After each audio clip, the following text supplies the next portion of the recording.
नमस्ते साथीहरू, आज हामी क्लास 12 एकाउन्टिङ 2081 सेट बी को पूर्ण समाधान लिएर आएका छौँ। यदि तपाईले बोर्ड परीक्षा सजिलै पास गर्न चाहनुहुन्छ भने यो भिडियो तपाईको लागि अब्बल मौका हो। हामीले यहाँ प्रत्येक प्रश्न स्टेप बाइ स्टेप समाधान गरेका छौँ ताकि तपाई अन्तिम क्षणसम्म तयारी गर्न सक्नुहोस्। Company account, final account, cash flow, issue of share जस्ता सबै महत्त्वपूर्ण भागहरू समेटिएका छन्।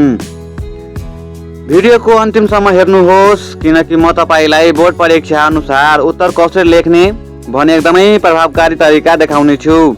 तयार हुनुहोस्, तपाईको अङ्क उच्चम बनाउन चलो सुरु गरौँ र अहिले नै तयारीको लागि शक्ति पाउनुहोस्। अब तपाईहरू यो क्वेशन सहित एन्सर पाउन सक्नुहुनेछ। ल अबको भिडियो हामी सुरु गरौँ। र कक्षा 12 को विद्यार्थीहरू, यो भन्दा पहिला मैले यही मोडल क्वेशनको नेपाली मिडियममा बनाएर राखिसकेका छौँ, गएर चेक गर्नुहोला। र यस्तै खालका नयाँ भन्दा नयाँ भिडियो हेर्नको लागि सब्स्क्राइब गर्नुहोला र भिडियोलाई लाइक शेयर गर्नुहोला।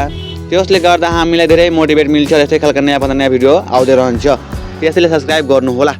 ल अबको भिडियो हामी सुरु गर्नेछौँ। सबैभन्दा चाहिँ यहाँ एक्जाम क्वेशन 2081 को सेट बी को ग्रुप ए बी सी गरी 3 भागमा बाँडिएको छ। सबै तपाईहरु हेर्नुहोला, मलाई एक्सप्लेन गर्नु पर्दैन हैन। के एक्सप्लेन गर्नु पर्छ त्यो पनि भनिदिनु होला है कमेन्टमा। म अगाडिदेखि त्यही एक्सप्लेन गरेर भिडियो बनाउने छु र यस्तै खालका नयाँ भन्दा नयाँ भिडियो आउँदै रहन्छ, त्यसैले सब्स्क्राइब गर्नुहोला।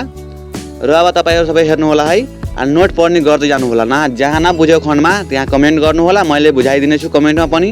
ल अबको भिडियो हामी सुरु गरौँ। So let's begin.